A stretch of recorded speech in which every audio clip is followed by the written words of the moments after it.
الحمد لله رب العالمين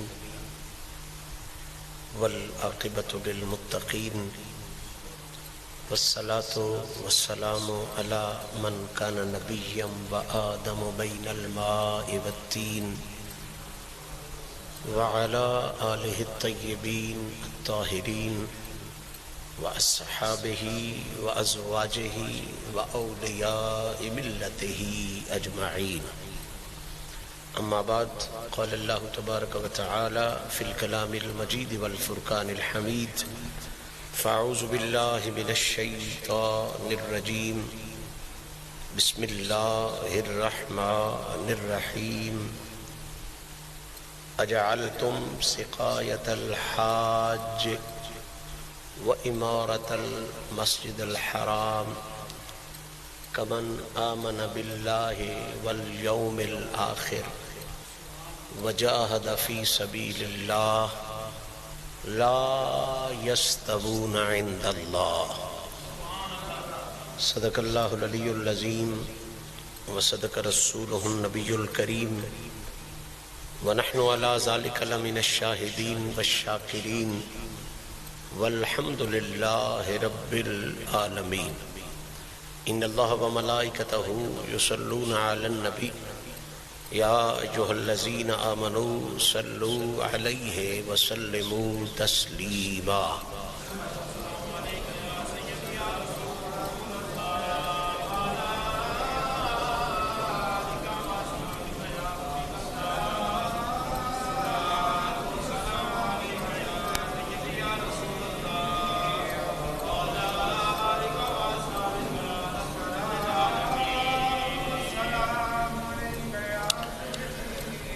حمد و ثناء رب ذوالجلال اور ہدیہ درود و سلام بحضور سرور کائنات فخر موجودات شافع روز جزا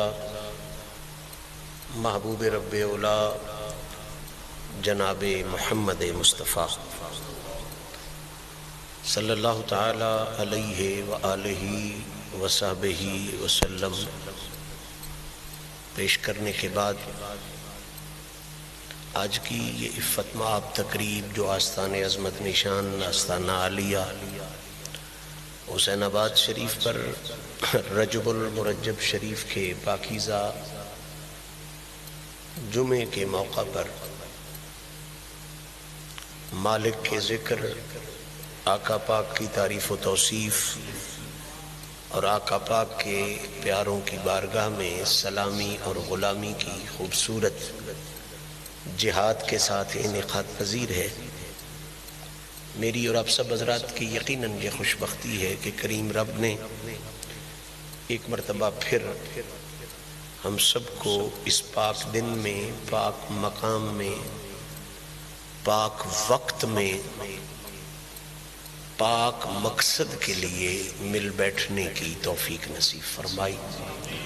دعا ہے رب العزت انہی پاکیزہ نسبتوں کا صدقہ ہمارے ظاہر کو بھی پاک فرمائے، ہمارے باطن کو بھی پاک فرمائے. معزز سامعین، جو احباب لگاتار جمعہ شریف کی نشستوں میں حاضری دے رہے ہیں ان کے ذہنوں میں یقیناً ہمارا شروع کیا ہوا موضوع موجود ہوگا. جنہیں آج حاضری کی سعادت حاصل ہو رہی ہے ان کے لیے دوبارہ عرض کر دیتا ہوں کہ جس موضوع کے حوالے سے ہمارا سلسلہ گفتگو جاری و ساری ہے وہ موضوع یہ ہے کہ مولائے کائنات جناب علی المرتضیٰ کرم اللہ وجہ الکریم کی شان اللہ کے قرآن نے کیا بیان فرمائی ہے اور خود مدینے والے آقا کی مقدس زبان نے کیا بیان فرمائی. پچھلی نشست میں ہم نے قرآن مجید کی ایک آیہ مبارکہ کے حوالے سے جناب حیدر کرار کا اولا اور مولا ہونا، یا سادہ لفظوں میں جناب حیدر کرار کی محبوبیت کو عرض کرنے کا شرف حاصل کیا تھا کہ امت مسلمہ میں محبوبیت کے حوالے سے آقا پاک کی ذات کے بعد وہ ہستی جناب مولا علی کی ہے جن کی محبوبیت کے اعلیٰ ترین معیار کو اللہ کے قرآن نے بھی بیان فرمایا ہے اور مدینے والے آقا کی مقدس زبان نے بھی بیان فرمایا۔ اب چونکہ وقت تھوڑا ہے، آگے معراج النبی شریف آنے والا ہے، تو آج میں چاہتا ہوں کہ اپنے اس مضمون کو آگے چلاتے ہوئے محبوبیت سے آگے ایک ایسا پہلو میں آپ کے سامنے رکھ دوں کہ اگر وہ سمجھ میں آ جائے تو باقی بہت سی چیزیں اس کی سمجھ کے اندر ہی آپ کو نصیب ہو جائیں، اور مولا علی کی عزتوں عظمتوں کے ترانے اگرچہ وقت تھوڑا ہے لیکن ایسے نصیب ہو جائیں جو ہمارے ظاہر کو بھی پر نور فرما دیں، ہمارے باطن کو بھی پر نور فرما دیں۔ تو آج مولا علی کی جس صفت کو میں قرآن کی روشنی میں عرض کرنا چاہتا ہوں وہ صفت ہے مولا علی کی بے مثلیت۔ کیا چیز؟ یعنی علی کی وہ شانیں، وہ عزتیں جو اللہ نے حضور کی امت میں سے اور کسی کو بھی نہیں عطا فرمائی۔ یاد رکھیں، ہم اہل تصوف ہیں، اہل طریقت ہیں، اہل محبت ہیں۔ اللہ تعالیٰ نے اپنے حبیب کو یہ شان بخشی ہے کہ اس کی بارگاہ میں جو بھی آیا ہے حضور نے اسے بے مثال کر دیا ہے۔ اگر جناب ابو بکر حاضر ہوتے ہیں تو پھر کچھ صفتیں اللہ نے جناب ابو بکر کو بھی ایسی دی ہیں کہ جو پوری امت میں کسی اور کے حصے میں نہیں آئے۔ امیر عمر آئے ہیں، انہیں بھی اللہ نے کچھ صفات حبیب کے ذریعے ایسی دلائی ہیں جو پوری امت میں کسی اور کے حصے میں، حضرت عثمان ذو النورین کی ہستی ہے، انہیں بھی حضور کا صدقہ کچھ صفات ایسی نصیب ہوئی ہیں جو پوری امت میں کسی اور کے حصے میں نہیں آئیں۔ آج مضمون ہے ہمارا مولا علی کی بے مثلیتیں، کہ علی پاک کے حصے میں وہ کون کون سی بے مثلیتیں آئی ہیں جو امت نہیں بلکہ پوری کائنات میں کسی اور کے حصے میں نہیں آئی۔ یہ بات بڑی سمجھنے والی ہے، بڑی غور طلب ہے۔ قرآن مجید نے مولا علی کی بے مثلیت کے حوالے سے 2 آیتوں میں رہنمائی فرمائی۔ ایک آیت 30ویں پارے میں ہے اور ایک آیت 10ویں پارے میں ہے۔ 10ویں پارے والی آیت کا کچھ حصہ میں نے تلاوت کیا، 30ویں پارے والی آیت کا میں ذکر کر دوں گا آگے۔ یہ آیت مبارکہ ایسی ہے جو نص ہے اس بات پر کہ علی وہ ہے جسے اللہ نے حبیب کے صدقے کچھ ایسی صفات دی ہے کہ جس کے مقابلے میں نہ کوئی فرشی آ سکتا ہے نہ کوئی عرشی آ سکتا ہے۔ لیکن ایک بات آپ نے ضرور ذہن نشین رکھنی ہے، شان ہو اہل بیت کی، شان ہو صحابہ کی، شان ہو ابو بکر صدیق کی، شان ہو مولا علی کی، یہ حقیقت میں ان کی شان نہیں، یہ محمد عربی کی شان ہے۔ جس طرح حضور کی جتنی بھی شانیں ہیں وہ سرکار کی شانیں نہیں، حقیقت میں پروردگار کی شانیں۔ نبی پاک کی بے مثلیتوں میں فکر یہ رکھنی ہے کہ جب بننے والا نبی ایسا ہے تو بنانے والا خدا کیسا ہو۔ اور صحابہ و اہل بیت پر جب بات آئے تو اہل سنت اہل طریقت کی فکر یہ ہونی چاہیے کہ جب سجنے والا علی ایسا ہے تو اس علی کو سجانے والا نبی کیسا ہوگا۔ یہ فکر ہے، یہ طرز ہے، یہ سوچ رکھیں گے تو نہ رافضیت کی طرف جائیں گے، نہ خارجیت کی طرف جائیں گے، نہ ناسبیت کی طرف جائیں گے۔ اور اگر یہ سوچ آپ نے چھوڑ کے شان صحابہ کی طرف چلے گئے یا شان اہل بیت کی طرف چلے گئے تو پھر عین ممکن ہے کوئی خارجیت کے گڑھے میں گر جائے، کوئی رافضیت کے گڑھے میں گر جائے۔ بچنا چاہتے ہو تو فکر یہ رکھو کہ جوں علی کی شان سمجھ آتی ہے، حقیقت میں نبی کی شان سمجھ آتی ہے۔ مولا علی کی بے مثلیتوں کے حوالے سے قرآن مجید نے جو رہنمائی فرمائی، ذرا اندازہ فرمائیں۔ 10واں پارہ ہے، 2 کمال کے صحابی حضور کے، ایک کا نام ہے حضرت عباس، یہ حضور کے چچا بھی ہیں، حضور کے صحابی بھی ہیں۔ دوسرے کا نام ہے حضرت طلحہ، یہ وہ صحابی ہیں جنہیں سرکار نے 10 مبشرہ میں سے ہونے کا شرف عطا فرمایا۔ بڑے جلیل القدر صحابی جناب طلحہ، بڑی عزت والے صحابی، یہ دونوں بیٹھے ہوئے ہیں اللہ کے گھر میں۔ مولا علی ایک سائیڈ پہ اپنی عبادت ریاضت میں مصروف ہیں، ان دونوں کی بات آپس میں چھڑتی ہے۔ یہ دونوں شرف صحابیت میں بھی کمال ہیں، اور عجیب حسن یہ ہے کہ یہ اپنی نسبت میں بھی بے مثال۔ حضرت عباس جو حضور کے چچا ہیں، ان کے خاندان کے حصے میں باقی شرفوں کے ساتھ ساتھ شروع سے ایک شرف آ رہا تھا، اور وہ شرف یہ تھا کہ وہ حاجیوں کو پانی پلاتے تھے۔ سقایت الحاج، حاجیوں کو پانی پلانا۔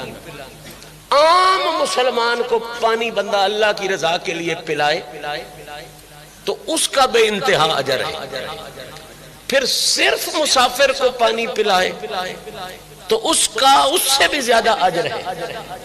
اب اندازہ کرو، مسلمان بھی ہو، مسافر بھی ہو، کعبے کی زیارت کے لیے بھی آیا ہو، حج کی نیت سے بھی آیا ہو، اب کتنے گنے بات بڑھ گئی ہوگی۔ یہ حضرت عباس کا خاندان وہ تھا اور ان کا ٹبر وہ تھا جو حاجیوں کو پانی پلانے کی خدمت سر انجام دے۔ اور یہ جو حاجیوں کو پانی پلانے والے لوگ ہوتے تھے پوری دنیا پہ مشہور ہوتے تھے، چونکہ حاجی تو کہیں سے بھی آ سکتا ہے، زیارت کعبہ والے لوگ تو کہیں سے بھی آتے تھے۔ تو یہ کام ان کا تھا کہ یہ ان مسافروں کو جو حج پہ آئے ہوتے تھے پانی پلاتے تھے۔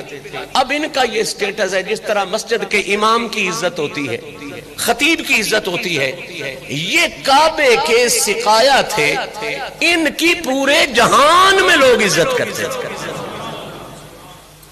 اور دوسرے صحابی جو جناب طلحہ تھے، قرآن کہتا ہے وَإِمَارَةَ الْمَسْجِدِ الْحَرَامِ، ان کا کام یہ ہوتا تھا کہ جو کعبے کی مسجد ہے نا، اس کو آباد کرنا۔ کیا کرنا؟ اگر کوئی خرابی بن گئی ہے کعبے کی دیواروں میں، اس کو ٹھیک کرنا، اس کا اہتمام کرنا، طواف کا طریقہ کار بتانا، لوگوں کو زیارت کے انداز سکھانا، خدمت کرنا۔ تو یہ دونوں خاندانوں کے پاس بڑے بڑے شرف تھے، ایک کو حاجیوں کا پانی پلانے کا اور دوسرے کو کعبے میں آنے والوں کی ہدایت اور رہنمائی کرنے کا۔ کمال کے شرف ہے نا، ایک مسجد کا امام بڑی عزت والا ہوتا ہے، تو جو کعبہ اللہ میں ہدایت کا اور پیغام کا کام کر رہا ہے اس کی کتنی عزت ہوگی۔ اب یہ دونوں مسجد میں بیٹھ کے صحابی رسول ہیں، حضور کے غلام ہیں اور بڑی خدمت والے اور بڑی شان والے ہیں، ایک چچا ہے، دوسرا عشرہ مبشرہ میں سے ہے، یہ آپس میں باتیں کر رہے ہیں کہ اللہ نے مجھے بہت بڑا شرف دیا ہے کہ مجھے حاجیوں کو پانی پلانے والوں کی لیڈرشپ عطا فرمائی ہے، رہنمائی یا حاجیوں کو پانی پلانے والوں کی سرداری دی ہے، میرے خاندان میں ہے اور میں یہ ڈیوٹی اس وقت بطور انچارج دے رہا ہوں۔ دوسرا کہتا ہے جی اللہ نے ہمیں بھی بڑا شرف دیا ہے کہ ہمیں کعبۃ اللہ کی خدمت کی توفیق دی ہے، اپنے گھر کی نوکری کی خدمت دی ہے۔ آپس میں دونوں باتیں کر رہے تھے، ساتھ میں کائنات کا مولا نماز پڑھ رہا تھا. توجہ فرمائیں. آج ہر گاما پھتا بھاگ کے آتا ہے اور باتیں کرتا ہے. ذرا سنیں قرآن کیا سمجھا رہا ہے. حضرت عباس اور حضرت طلحہ, میں نے تعارف کروا دیا کتنے بڑے لوگ تھے, کتنے عظیم لوگ تھے. قریشی تھے, مکی تھے, سردار تھے. پھر عمل کے حوالے سے بھی ایک حاجیوں کو پانی پلانے کا سردار تھا, دوسرا کعبے کی خدمتگاری کا سردار تھا. دونوں کے کام تو بڑے براول برا تھے, آپس میں بات کر رہے ہیں. تو اب آپس میں بات کرتے کرتے ان کی توجہ مولا علی کی طرف نہ گئی. وہ آپس کی بات ہی کرتے رہے, علی کا ذکر نہ کیا کہ یہ کس خاندان کا ہے, کس شان کا ہے. وہ چونکہ علیحدہ بیٹھے تھے, محفل میں نہیں تھے. محفل میں ہوتے تو یقیناً ان کا بھی ذکر ہوتا. وہ علیحدہ تھے. اللہ کی محبت کو یہ بھی گوارا نہ ہوا کہ علی علیحدہ بھی ہے, پھر بھی یہ علی کا ذکر کیوں نہیں کر رہے. اللہ نے قرآن نازل فرمایا, آیت آئی میرے مصطفیٰ پر, اور وہ آیت کیا تھی؟ اجعلتم سقایت الحاج و امارت المسجد الحرام کمن آمن باللہ والیوم الآخر وجاہد فی سبیل اللہ. کہا انہوں نے, دونوں نے, ایک نے حاجیوں کو پانی پلانا اور دوسرے نے کعبے کی خدمت کرنا, یہ اتنے بڑے کام سمجھ لیے ہیں کہ یہ علی کو بھول بیٹھے ہیں. اے حبیب نے بتا دے, تم بہت اونچے سہی, لیکن کمن آمن باللہ والیوم الآخر وجاہد فی سبیل اللہ, تم جتنے اونچے بھی ہو جاؤ, قریشی بھی ہو, تم مکی بھی ہو, تم حاجیوں کو پانی پلانے والے بھی ہو, تم کعبے کی نوکری کرنے والے بھی ہو, محمد کے صحابہ میں سے بھی ہو, اشرا مبشرہ میں سے بھی ہو, لیکن پھر بھی یاد رکھنا لا یستوون عند اللہ, تم جتنے بھی اونچے ہو جاؤ علی کی ریس کن صورت میں نہیں کر سکتے.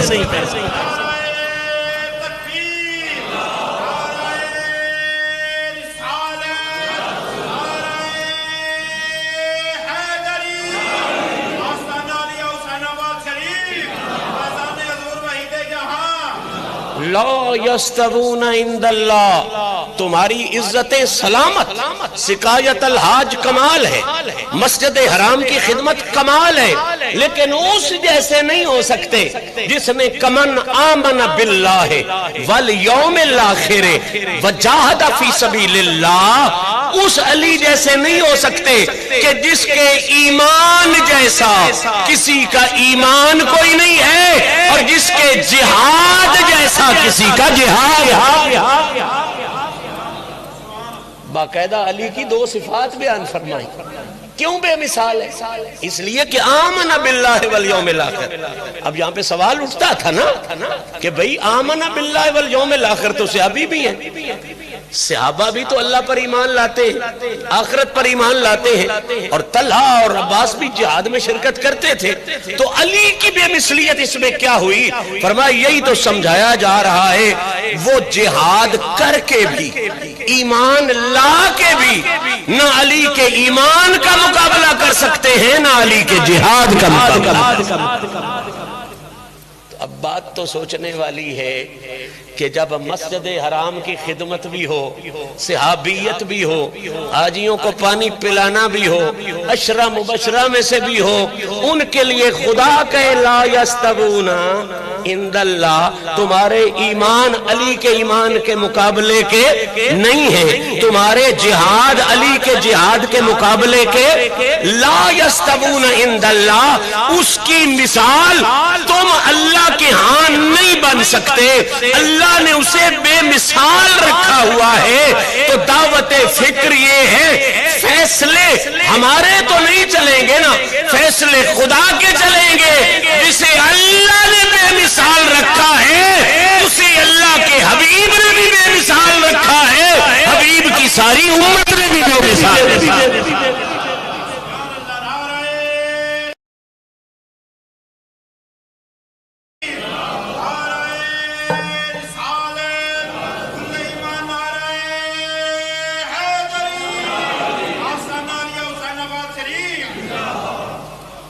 لا یستبون عند اللہ، او طلحہ اونچے ضرور ہو تم، او باس شان والے ضرور ہو تم، لیکن لا یستبون، علی کی ریس نہیں ہو سکتی، علی کی مثال تم نہیں بن سکتے۔ اس میں دو صفات ایسی اللہ نے گنوائی ہیں جن کی واقعی کوئی ریس نہیں ہو سکتی۔ علی کی دو صفات گنوائیں، ایک ایمان اور دوسرا جہاد، ایک ایمان اور دوسرا، واقعتاً اگر غور کرے تو نبی نے اس بات کی وضاحت کر دی ہے کہ علی کے ایمان جیسا کسی کا ایمان کوئی نہیں ہے، اور علی کے جہاد جیسا کسی کا جہاد کوئی نہیں۔ کیسے؟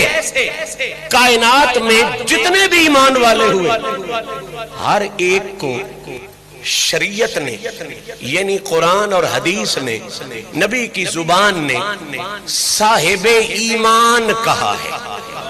کیا کہا ہے؟ جتنے بھی ایمان والے ہوئے ہیں انہیں میرے آقا کریم نے کیا کہا ہے کہ یہ صاحب ایمان ہے۔ بلال کیا ہے؟ حضور فرماتے ہیں صاحب ایمان ہے۔ عمار کیا ہے؟ صاحب ایمان ہے۔ ابو ذر کیا ہے؟ صاحب ایمان ہے۔ ابو بکر صدیق کیا ہے؟ صاحب ایمان ہے۔ فاروق اعظم کیا ہے؟ صاحب ایمان ہے۔ سب صحابہ کی عزت کو کروڑوں سلام، لیکن سب صاحب ایمان ہیں۔ علی کی باری آئی تو کہا یہ صرف صاحب ایمان نہیں، یہ کل ایمان۔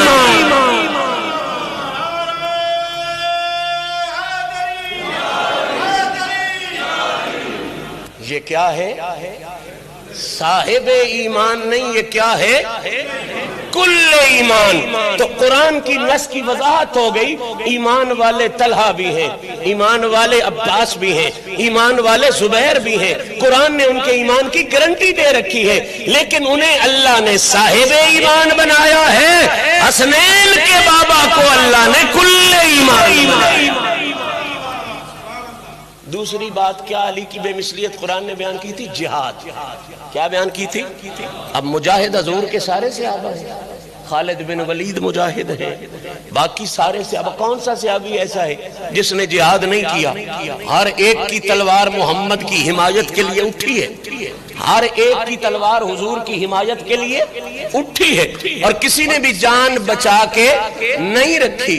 جو صحابہ تھے ان میں سے کسی نے جان بچائی، انہوں نے جان خطرے میں ضرور ڈالی ہے، بچ جائے تو اللہ کی مرضی، انہوں نے بچا کے رکھی نہیں ہے۔ ہر صحابی جہاد پہ گیا، جہاد کا شوقین رہا، ساری زندگی جہاد کرتے رہے، لیکن اللہ کہتا ہے علی جیسا جہاد نہیں ہو سکا۔ جناب کیسے؟ اب ذرا ہسٹری سننا، واقعتاً علی جیسا جہاد نہیں ہو سکا کسی سے۔ گئے سارے نیک نیتی کے ساتھ ہیں، کسی کی نیت پہ شک ہو سکتا، کسی کے عمل پہ شک ہو سکتا، کسی کی محنت پہ شک ہو سکتا نہیں ہے، لیکن یہ بات تو انگریز مورخ بھی لکھنے پر مجبور ہے کہ پہلی جنگ جو سب سے پہلا جہاد تھا اسلام کا کفر کے ساتھ، جس کو جنگ بدر کہتے ہیں۔ کون سی جنگ کہتے ہیں؟ جنگ بدر جس کو کہتے ہیں، پہلی جنگ جس نے فیصلہ کیا تھا کہ آج کے بعد مسلمان تمہارے رعایا نہیں، تمہارے برابر کے مقابل ہے۔ وہ جو جنگ بدر تھی، جو پہلا جہاد ہوا تھا، اس میں 72 بندے کافروں کے مارے گئے۔ کتنے بندے کافروں کے مارے گئے قبلہ؟ علی کے جہاد جیسا کسی کا جہاد نہیں۔ بدری مجاہد کہتے ہیں ان 72 بندوں میں جو کافروں کے مرے، 40 بندے ہکلیاں علی مارے۔ 72 40 بندے کلیاں علی مارے، تے جیڑے پیچھے رہ گئے 32 وہ آدنوں نہ بتریاں ویچ بھی اسی اکلیاں نہیں مارے، وہ بھی علی نال رڑے۔ اب بتائیں علی کے جہاد کا معیار کیا ہے؟ جو پہلی جنگ فیصلے والی ہے اس میں سے 40 تو اکیلے اس نے مارے ہیں، اور باقی 32 میں بھی وہ 7 شامل ہوئے ہیں، تب 72 مارے گئے ہیں۔ تو اسی لیے وجاہد فی سبیل اللہ بتا رہا ہے کہ لوگوں، علی کو اللہ نے جہاد کے حوالے سے پوری کائنات میں بے مثلیت عطا فرمائی، اور پھر بدر کے بعد موقع آ گیا احد کا۔ کون سا موقع آ گیا؟ یہ میں سیاستہ پڑھ رہا ہوں، بخاری اور مسلم پڑھ رہا ہوں، ترمذی اور نسائی پڑھ رہا ہوں۔ احد کے موقع کی میں زیادہ تشریح میں نہیں جاتا، لیکن ایک بات ضرور کرنا چاہوں گا، جنگ میں ایک لمحہ ایسا آیا کہ صحابہ جیت گئے، حضور کے ایک حکم پر عمل انہوں سے نہ ہوا، سرکار نے کہا تھا یہاں کھڑے رہنا، ادھر سے ہٹنا نہیں، وہ انہوں نے سمجھا کہ جنگ ختم ہو گئی ہے، وہ وہاں سے ہٹ گئے، کافروں نے اسی طرف سے دوبارہ حملہ کر دیا، جب پیچھے سے حملہ کیا تو صحابہ سنبھل نہ سکے، حالات جنگ کے بدل گئے، فتح شکست کی طرف گئی، تو پریشانی کی عالم میں صحابہ کے پاؤں اکھڑ گئے، بھاگے میدان جنگ سے۔ ظاہری بات ہے جب پیچھے سے حملہ ہوتا ہے بندے کو پتہ نہیں چلتا، تو جان بچانے کے لیے کوئی دائیں بھاگا، کوئی بائیں بھاگا۔ آج تک اسلام کی تاریخ میں لکھا ہوا ہے واحد بندہ جو ایک قدم بھی نہیں جس نے میدان سے ہلایا، نہ دائیں نہ بائیں، وہ یا محمد مصطفیٰ کی ہستی تھی یا ساتھ میں علی المرتضیٰ کی۔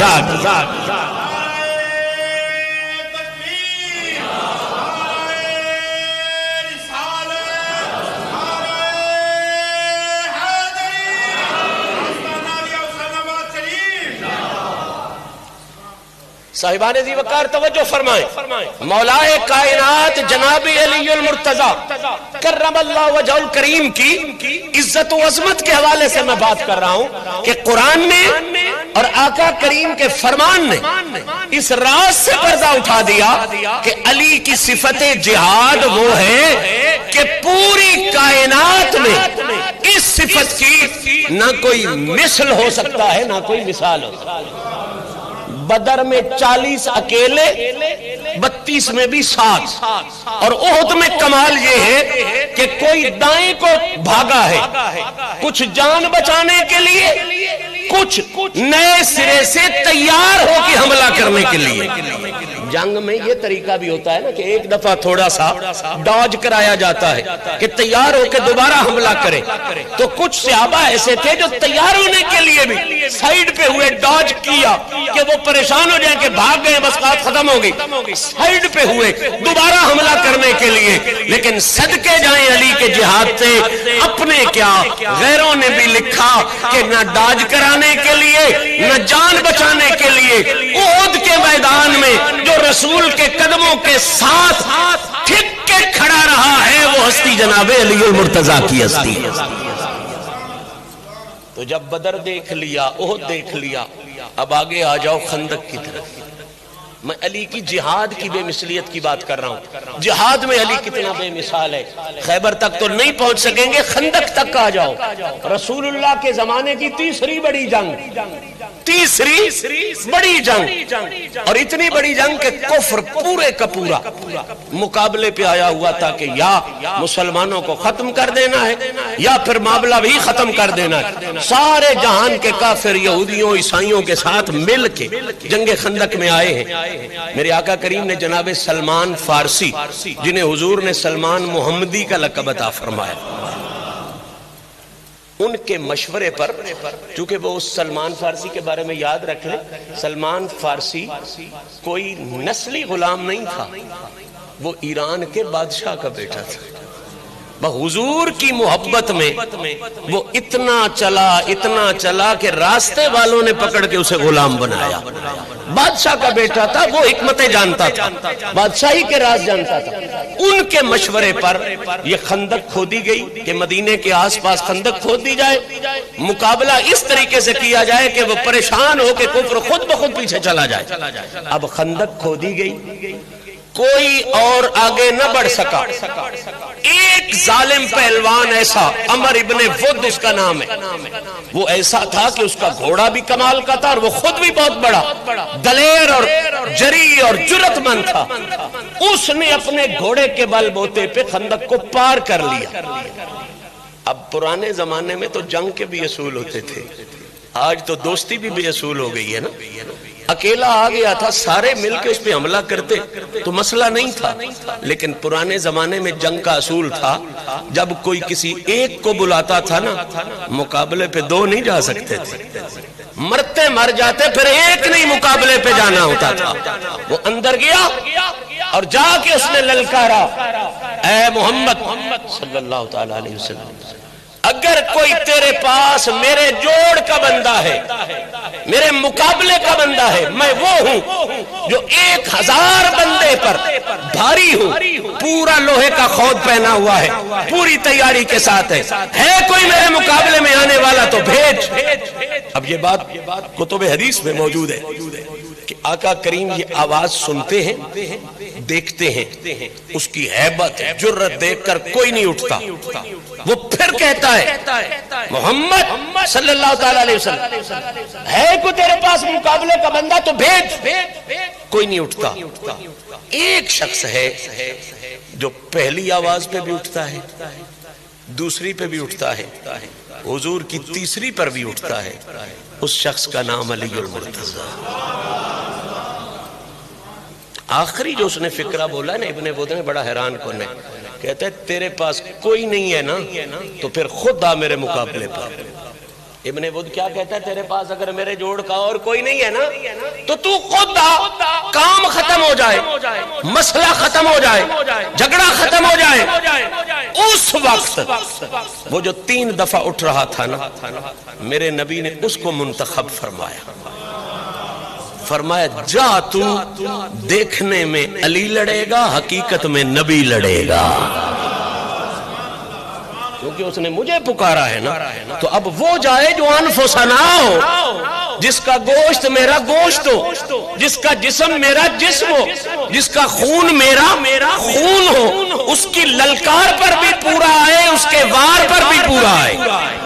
تو جناب حیدر کرار جب اس آواز کے بعد کہ خدا حضور نے منتخب کر کے بھیجا، تو پھر اس کیفیت کے ساتھ گئے کہ کمال ہو گئی حرب کی اور کمال ہو گئی ضرب کی، کمال حرب کی اور کمال بلا شبہ۔ یہ سبق یاد رکھیں، یہاں پر آگے لوگ بہت کچھ ڈنڈیاں میں مار جاتے ہیں، کچھ بہت بڑھا دیتے ہیں، کچھ بہت گھٹا دیتے ہیں۔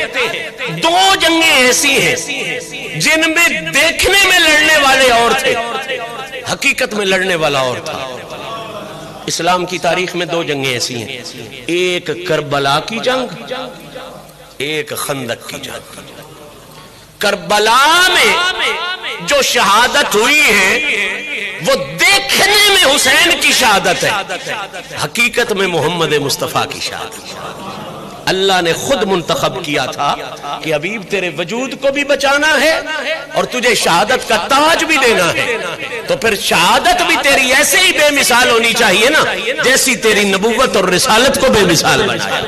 پھر بڑے شہید ہوئے، بڑے ہوں گے، کربلا جیسی نہیں ملتی، اس لیے کہ دیکھنے میں حسین کی شہادت ہے، حقیقت میں وہ میرے آقا کریم کی شہادت ہے۔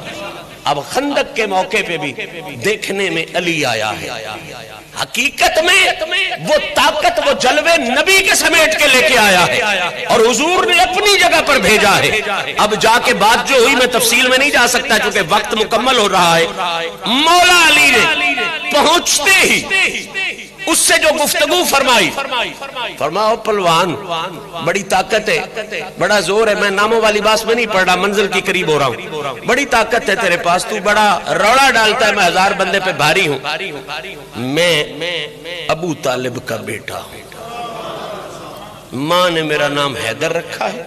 ابو طالب کا جو ہی ابو طالب کا نام آیا نا تو وہ سردار پیچھے کو ہٹا، کہنے لگا پھر تو میرا بھتیجا لگتا ہے، میرے اچھے وقت گزرے ہیں تیرے بابے کے ساتھ، تو مہربانی کر، میں نے کسی مشکل وقت میں تیرے بابے سے مدد مانگی تھی، ابھی اس وقت تک اسلام کے معاملات نہیں تھے، بہت پہلے کی بات ہے، تیرے بابے نے اس وقت سخاوت اور سرداری کی حد کر دی تھی، مجھ پر دین ہے تیرے بابے کا، تو میرے مقابلے میں نہ۔ یہ بات سننے کی دیر تھی، علی نے کہا آج میں پرانے رشتے نبھانے نہیں آیا، میں محمد کا نائب بن کے آیا ہوا۔ سن دھیان کے ساتھ، او پلوان تجھے زور ہے، زوم ہے کہ میرے سامنے آیا تو یہ بچہ شہید ہو جائے گا، مارا جائے گا، کہا سن تو ساری کائنات پہ جہاں بھی لڑتا ہے تیرا اعلان ہوتا ہے نا کہ پہلے مخالف حملہ کرے. اس نے کہا ہاں بالکل میرا اعلان ہوتا ہے کہ پہلے جو میرے مقابلے میں آیا ہے وہ حملہ کرے. فرمایا آج اس اعلان کو توڑ, علی حملہ نہیں کرے گا, پہلے تو حملہ کر. علی تجھ پر حملہ نہیں کرے گا, پہلے اس نے کہا چھوٹی سی عمر ہے تیری, چھوٹا سا وجود ہے تیرا, تو کہتے ہیں اتنے بڑے پہلوان کو کہ پہلے حملہ کر. فرمایا بالکل میں کہہ رہا ہوں اس لیے کہ آج وجود میرا ہے, اندر کوئی اور ہے, آج راز کسی اور کا ہے, آج جرت کا معیار کسی اور لیول پہ پہنچ چکا ہے. صاحبان ذی وقار اس نے حملہ کیا, مولا نے کمال انداز میں رد کیا. اب یہ ساری سیرت اور حدیث کی کتابوں میں موجود ہے.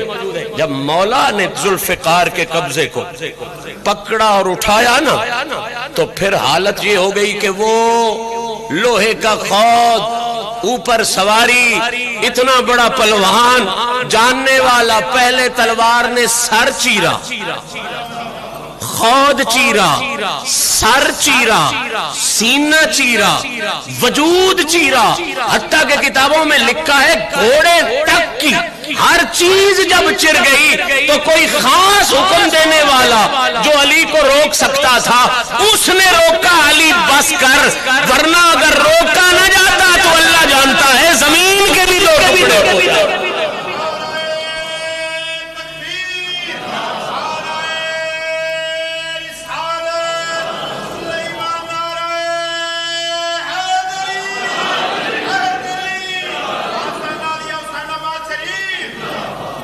قبلہ یہ کیفیت میرے مصطفیٰ نے جب ملاحظہ فرمائی اور علی نے اسے چیر کر پڑھا لا الہ الا اللہ محمد الرسول اللہ, اس وقت میرے نبی نے کہا لوگوں ضربت علی یوم الخندق افضل من عبادت الثقلین, علی کی ایک سٹ دو جہانوں کی عبادت سے افضل ہوگی.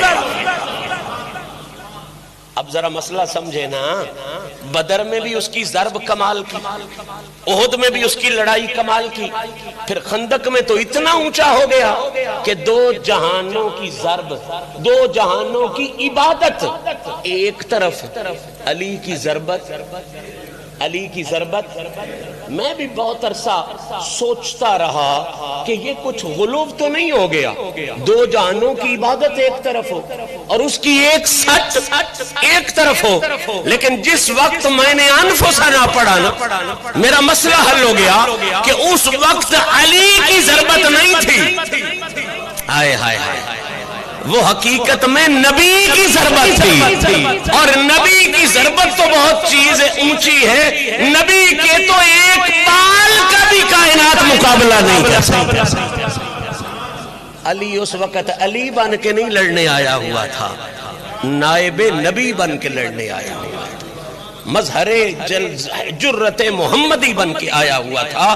تو قرآن کہتا ہے لا یستوون عند اللہ, او طلحہ او عباس بڑی شانیں ہیں تمہاری, تم کھانا کھلاتے ہو حاجیوں کو, تم مسجد حرام کی خدمت کرتے ہو, تم پانی پلاتے ہو حاجیوں کو, صحابی بھی ہو, ایمان والے بھی ہو, جہاد والے بھی ہو, لیکن لا یستوون عند اللہ, یہ ساری شانیں ہونے کے باوجود علی کی ریس نہ کرنا, خود کو علی جیسا نہ سمجھنا, علی کی برابری نہ کرنا. لا یستوون عند اللہ, اللہ نے اسے بے مثال رکھا ہے.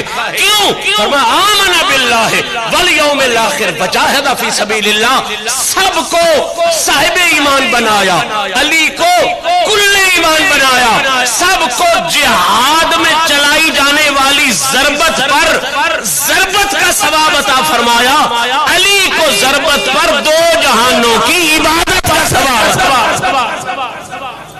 اللہ کریم میری اور آپ کی حاضری کو شرف قبولیت عطا فرمائے. میں نے جو گزارشات کی انسان ہونے کے ناطے بہت سی غلطیاں کی ہوں گی, مالک معافیہ نصیب فرمائے. اب 3 منٹ دیے جاتے ہیں, جن دوستوں نے سنتیں ادا نہیں فرمائیں گے سنتیں